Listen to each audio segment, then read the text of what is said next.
अधिनियम की कमियां। विधान परिषद के गैर सरकारी सदस्यों की कोई भी प्रभाव की भूमिका नहीं थी।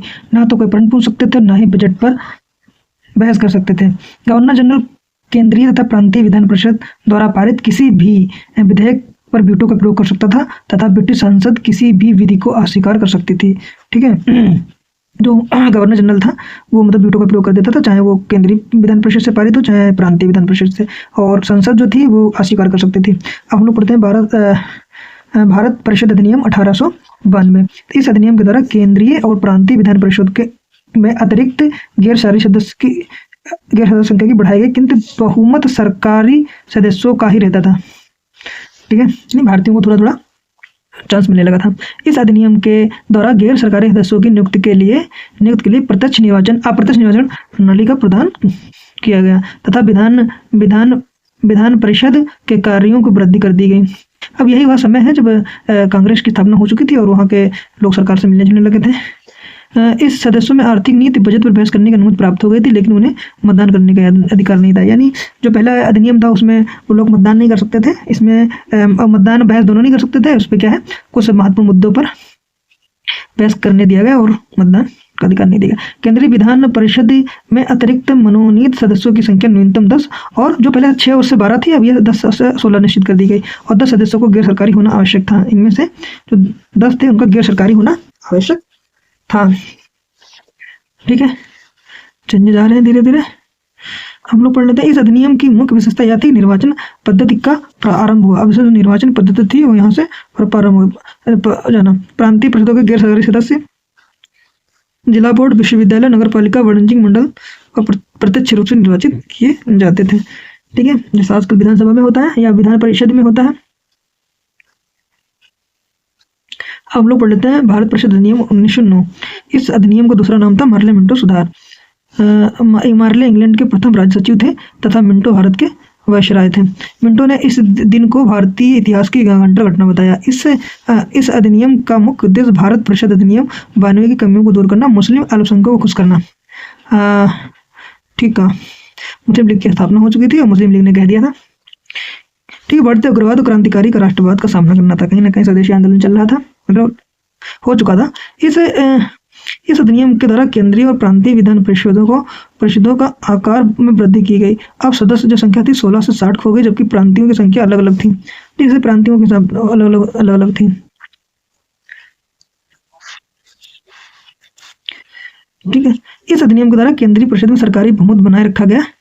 केंद्रीय परिषद में सरकारी बहुमत बनाया गया, पर प्रांतों के सारे सदस्यों को बहुमत अनुमति दे दी गई। देखो ये बहुत बढ़िया बात है कि जो केंद्र था उसमें बहुमत सरकार का रहा ब्रिटेन की, और प्रांतों में धीरे धीरे गैर सरकारी सदस्यों को बहुमत की अनुमति दे दी गई थी। इस अधिनियम के तहत पहली बार किसी भारतीय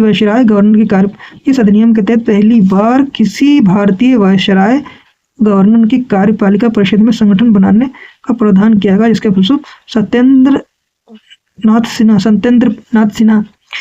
प्रसाद सिन्हा को वायसराय की कार्यकारिणी परिषद में प्रथम सदस्य बने। ठीक है, इस अधिनियम के तहत पृथक निर्वाचन प्रणाली के आधार पर मुसलमानों के लिए सांप्रदायिक प्रतिनिधि का प्रावधान किया गया।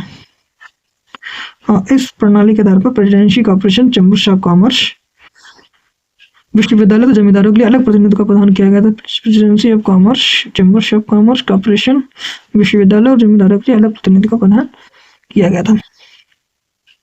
मिंटो को सामुदायिक प्रतिनिधित्व का जनक कहा जाता है। और भारत शासन अधिनियम 1919 आया। इस अधिनियम द्वारा दूसरा नाम था मॉन्टेग्स्क्यू चेम्सफोर्ड सुधार। मॉन्टेग्स्क्यू ब्रिटेन के राज्य सचिव और चेम्सफोर्ड भारत के वायसराय थे। यह अधिनियम 1921 से लागू हुआ था। इस अधिनियम को पालन करने के निम्नलिखित कारण थे। सुधारों की मांग, होम रूल लोग चल रहा था। ठीक है, और प्रथम विश्व युद्ध। ठीक है, कहीं ना कहीं कांग्रेस सुधार मांग कर रही थी, होम रूल लोग आंदोलन हो गए थे, प्रथम विश्व युद्ध। इस अधिनियम के द्वारा प्रांतों में आंशिक रूप से उत्तरदायी सरकारों की स्थापना की गई। आंशिक रूप से सरकारों की इस अधिनियम के द्वारा प्रांतों में द्वंद्व शासन की स्थापना की गई और द्वंद्व शासन असम, बंगाल, बिहार, उड़ीसा, मध्य प्रदेश, उत्तराखंड, बॉम्बे, पंजाब में लागू किया गया। केंद्रीय और प्रांतीय विषयों को पृथक कर दिया गया। प्रांतीय विषयों को दो भागों में बांट दिया गया, आरक्षित और अनारक्षित। ठीक है, प्रांतीय ये भी बहुत इंपॉर्टेंट है। हाँ, हस्तांतरित विषयों को गवर्नर का शासन होता था और आरक्षित विषयों पर गवर्नर कार्यपालिका की परिषद से सहायता करता था।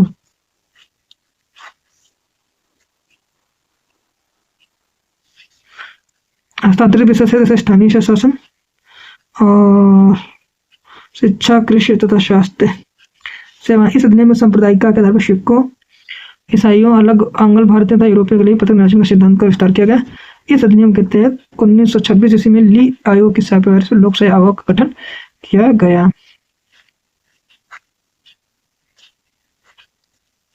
इस अधिनियम के तहत द्विसदनात्मक विधायिका स्थापित की गई, अर्थात भारतीय विधान परिषद के स्थान पर द्विसदन सदस्य व्यवस्था राज्यसभा और लोकसभा का गठन किया गया।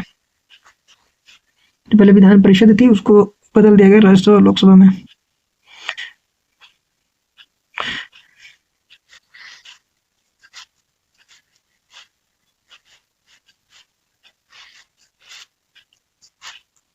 इस अधिनियम के अनुसार वायसराय की कार्यपरिषद 6 सदस्यों में कमांडर इन चीफ को छोड़कर अन्य सदस्यों को 3 सदस्यों को भारतीय आवश्यक होना था, यानी जो 6 सदस्य में 3 भारतीय होंगे, सिर्फ कमांडर इन चीफ को छोड़कर। इस अधिनियम द्वारा केंद्रीय बजट को राज्यों के बजट से अलग कर दिया गया और राज्य विधानसभाओं को अपना बजट स्वयं बनाने का अधिकार दिया गया।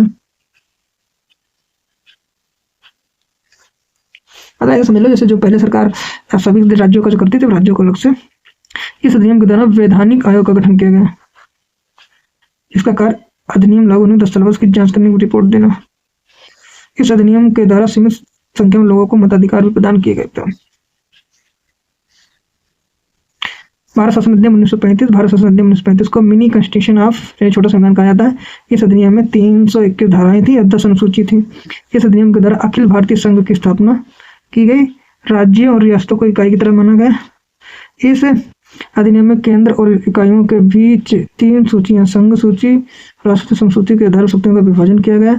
आवश्यक शक्तियों को कानून बनाने का अधिकार वायसराय को दिया गया।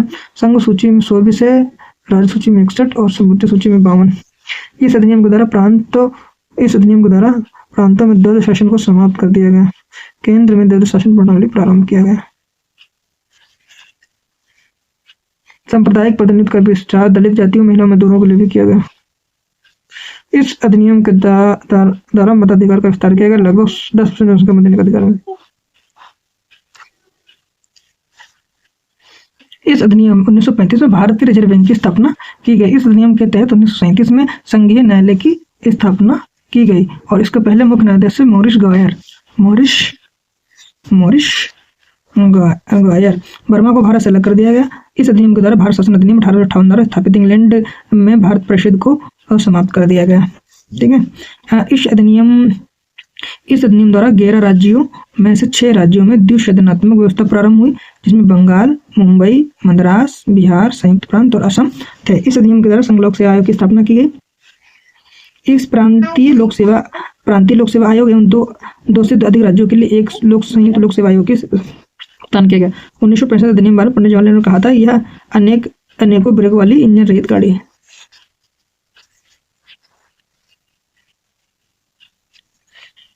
क्रिस मिशन 1942 भारत आया। यह एक सदस्यीय आयोग था। स्टीफन क्रिस इसके अध्यक्ष थे। इसकी देखो घोषणा थी, ब्रिटिश सरकार ऐसे भारतीय संघ की स्थापना करेगी ब्रिटिश सम्राट के अंतर्गत एक पूर्ण औपनिवेशिक स्वराज्य की होगी तथा इसे ब्रिटेन संबंध तोड़ने में भी स्वतंत्रता होगी। ठीक है। द्वितीय विश्व युद्ध के बाद भारत का संविधान बनाने के लिए एक संविधान सभा का गठन किया जाएगा। ब्रिटिश भारतीय प्रतिनिधि और देशी राष्ट्रीय प्रतिनिधि शामिल हो गए। ब्रिटिश सरकार के प्रांतों या देशी रियासतों को यदि नया संविधान पसंद नहीं आया तो अपने लिए नया संविधान बनाने का अधिकार होगा तथा इस स्थिति में भारतीय संघ के समान ही हो गए। संविधान सभा और ब्रिटिश सरकार के बीच सुरक्षा हेतु एक संधि की जाएगी। जब तक नया संविधान कार्यान्वित नहीं होगा तब तक ब्रिटिश सरकार ही भारत की सुरक्षा के लिए उत्तरदायित्व होगी। कांग्रेस ने इस प्रस्ताव को अस्वीकार कर दिया क्योंकि इसमें अप्रत्यक्ष रूप से पाकिस्तान की मांग को स्वीकार किया गया था तथा भारत की सुरक्षा के प्रश्न पर सहमत नहीं थी।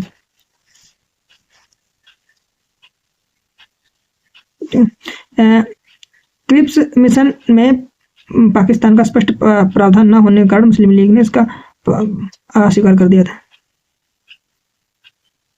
ठीक है। महात्मा गांधी ने गिरफ्तारों को दिवालिया बैंक भविष्य में भुगतान कहा था।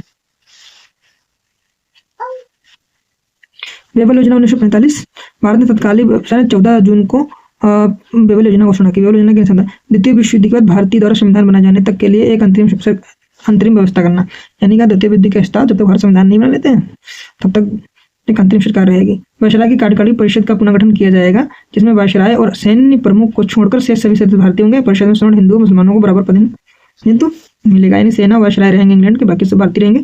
कार्यकारी परिषद में अंतरिम सरकार के समान होगी। गवर्नर जनरल वीटो का प्रयोग आकरण नहीं कर सकेगा, यानी पहले जो कर लेता था आकरण नहीं करेगा, लेकिन आकरण नहीं करेगा। भारत छोड़ो आंदोलन के दौरान गिरफ्तार सभी नेताओं को रिहा कर दिया जाएगा और शिमला एक सर्वदलीय सम्मेलन का आयोजन किया जाएगा। बेबल योजना में शिमला सम्मेलन का कांग्रेस मुस्लिम दोनों ने इस योजना को अस्वीकार कर दिया। शिमला सम्मेलन 24-25 जून 1945 को शुरू हुआ और 14 जुलाई तक चला, नहीं तो लंबा चला। इस सम्मेलन में कांग्रेस का नेतृत्व अब्दुल कलाम आजाद ने किया और इस सम्मेलन में मुस्लिम लीग ने यह शर्त रखी, वायसराय की कार्यपरिषद में नियुक्त होने वाले सभी मुस्लिम सदस्यों का चयन स्वयं करेगी। कांग्रेस लीग की शर्त को सहमत नहीं और इस कारण सम्मेलन असफल रहा। कैबिनेट मिशन 1946 का गठन ब्रिटिश प्रधानमंत्री क्लीमेंट अटली द्वारा किया गया और उस स्तरीय कैबिनेट मिशन था। कैबिनेट मिशन 24 मार्च को भारत आया। इस मिशन पैट्रिक लॉरेंस ने किया था। इसमें 2 अन्य सदस्य थे, स्टोफर्ड क्रिप्स और अलेक्जेंडर। 16 मई को कैबिनेट मिशन ने अपनी योजनाएं प्रस्तुत की। ब्रिटिश भारत और देशी रियासतों को मिलाकर अखिल भारतीय संघ का गठन किया जाएगा तथा विदेश रक्षा संचार संघ अधीन किया जाएगा और धन एकत्रित करने का संघ होगा। संघ अपनी कार्यपालिका विधानपालिका होगी, जिस भारत सरकार देशी रियासतों का प्रतिनिधि शामिल हो सकेंगे। संघीय विषयों के अलावा सभी विषय और अवशिष्ट शक्तियां प्रांतों के पास रहेंगी। संविधान निर्माण के लिए प्रत्यक्ष चुनाव प्रणाली के आधार पर संविधान सभा का गठन किया जाएगा।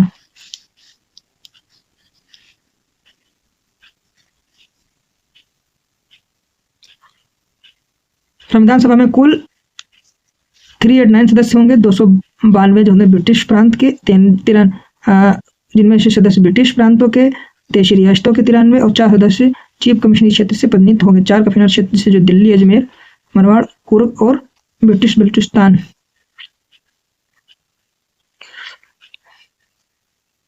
दिल्ली, अजमेर, मारवाड़, कुर्ग और ब्रिटिश बलूचिस्तान यह निश्चित किया गया।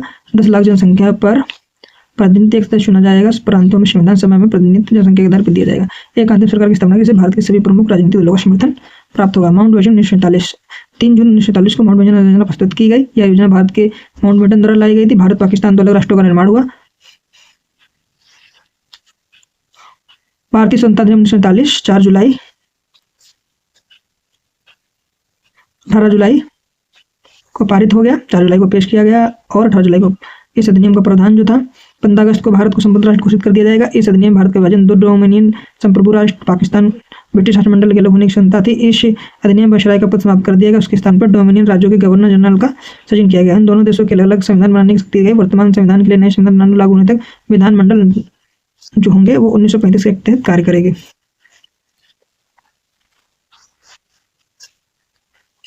इस अधिनियम शाही भारत का सम्राट शब्द समाप्त कर दिया गया और 14-15 अगस्त मध्यरात्रि को भारतीय ब्रिटिश अंत हो गया और नए स्वतंत्र राज्यों का हुआ।